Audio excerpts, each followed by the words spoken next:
Hi viewers, welcome to my channel. இன்றைக்கி நம்ம சுயம் எப்படி செய்கிறதுன்னு பார்க்க போகிறோம்.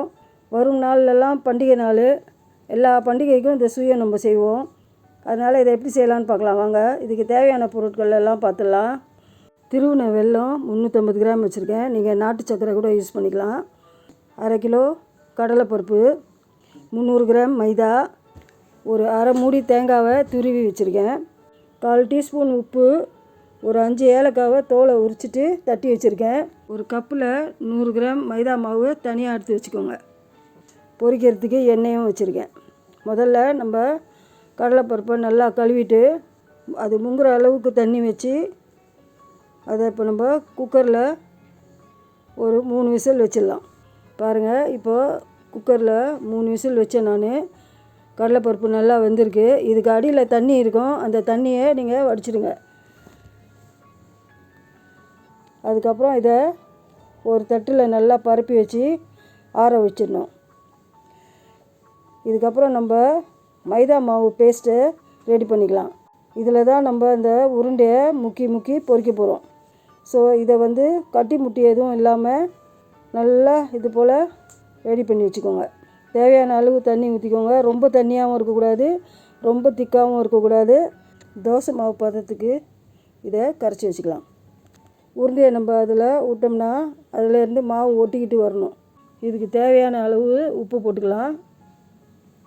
இது ரெண்டையும் இப்போ நல்லா கரைச்சி விடலாம். நல்லா திக்காக இருக்கும்போதே நல்லா கரைச்சி விட்டுட்டு அதுக்கப்புறம் கொஞ்சம் தண்ணி கலந்துக்கலாம். தேவையான அளவு தண்ணி கலந்துக்கலாம். கொஞ்சம் கொஞ்சமாக தண்ணியை ஊற்றி நல்லா தோசை மாவு பதத்துக்கு கரைச்சி வச்சுக்கோங்க. இதுக்கப்புறம் நம்ம ஏற்கனவே திருவி வச்சுருக்கிற தேங்காயை வறுத்து எடுத்துக்கலாம். இப்போ நம்ம வேக வச்ச கடலைப்பருப்பு நல்லா ஆறிடுச்சு. இப்போ நம்ம ஒரு மேஷர் வச்சு இதை நல்லா மேஷ் பண்ணி எடுத்துக்கலாம். பாருங்கள், இது போல் நல்லா தூளாக்கிடணும்.